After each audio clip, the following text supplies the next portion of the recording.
Preston and I first met in college.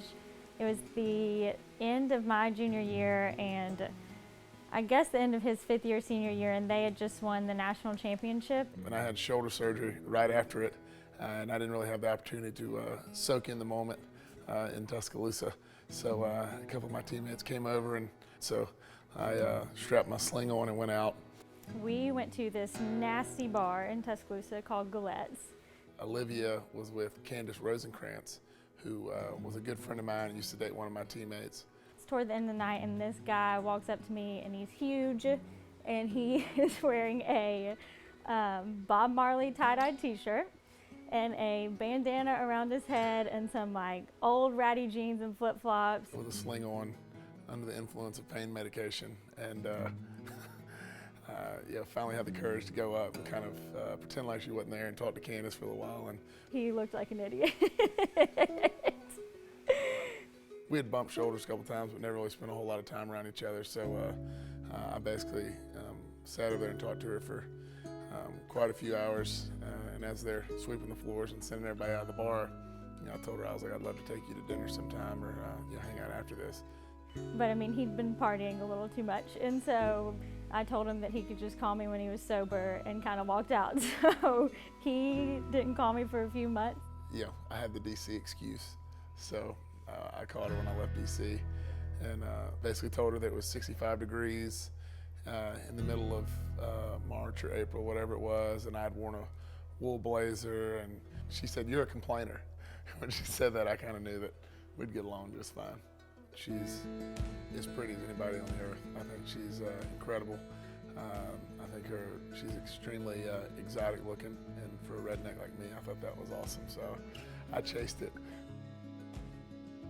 Preston proposed May 9th, 2014, and I had no idea it was coming. We'd been dating about 4.5 years-ish.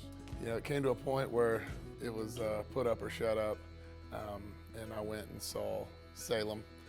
It was steeplechase weekend, which his family always came in town for because it was Mother's Day weekend, so we always all celebrated together, and everybody was over at the house, and I was celebrating, I thought I was celebrating my maid of honor, Claire's birthday.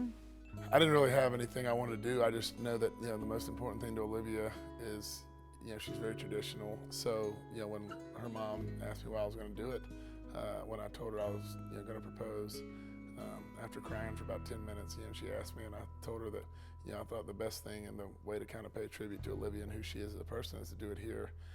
Obviously, I wanted to include my family and her family because I knew that's how she wanted it. Of course, about 4 days before the big show, she calls me while I'm at work about 6 times in a row, and she's like, "I got an idea. It's Claire Lundy's birthday. Olivia wants to celebrate her birthday Friday night before steeplechase while everybody's there. What are your thoughts on having a cake made? The cake will say, 'Will you marry me?' We'll pretend like it's Claire's cake. It is Claire's cake, but it's also Olivia's cake. It'll kind of be a good transition." So we're all eating dinner, and I'm kind of starting to clean up, and no one will let me clean any dishes up, which was really odd because I'm always doing that. And so Preston kind of walked out of the room a while ago. He had went and got the cake box. I got down there and just got the sickest feeling in my stomach. I felt like I was playing in the biggest game of my life. The place was absolutely silent. You could have heard a pin drop. As I was coming up the stairs, I heard Olivia say, "Why is everybody being so quiet?" So I go over there and I pick it up, and I'm about to put it on a cake stand. When I open it, it says, "Will you marry me?" on it, and I immediately shut the box really quick, and I was terrified. I obviously plopped down on a knee and started stumbling through some words, and she just responded with "No," and I was like, "You gotta let me finish." I really don't even remember what he said or anything, and everybody was clapping and filming and everything, and so I of course said yes.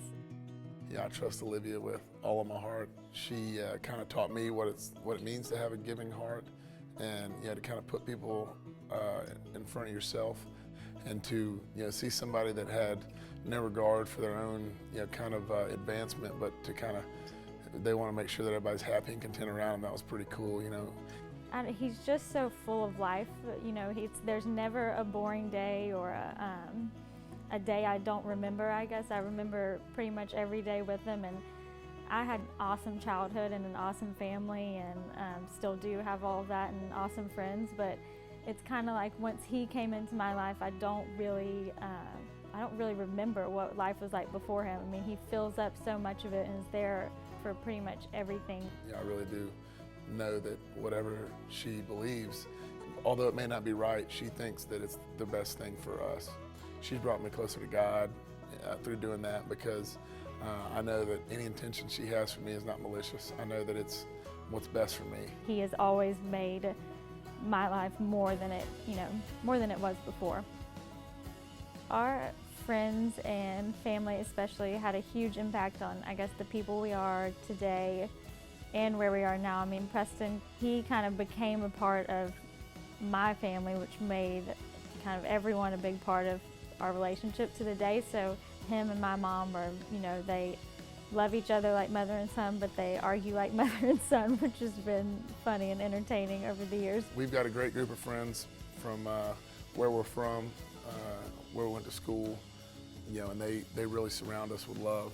I couldn't have asked for a better in-law family. I mean, I love them and they're so sweet, and I guess they both just made a big impact on the relationship we have. I mean, they have definitely been great examples into how we built our relationship and modeled everything and dealt with each other.